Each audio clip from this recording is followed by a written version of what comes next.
हाँ आगे बढ़ा उसको थार को रख दीजिए, थार को।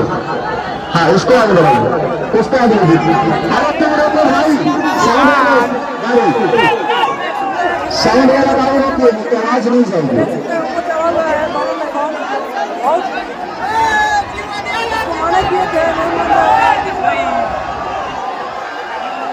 चलो आज बहुत खुशी की बात है क्या हम अपने भाई जीवन भला कर रहा है और ऐसा आशीर्वाद आप सब दीजिए कि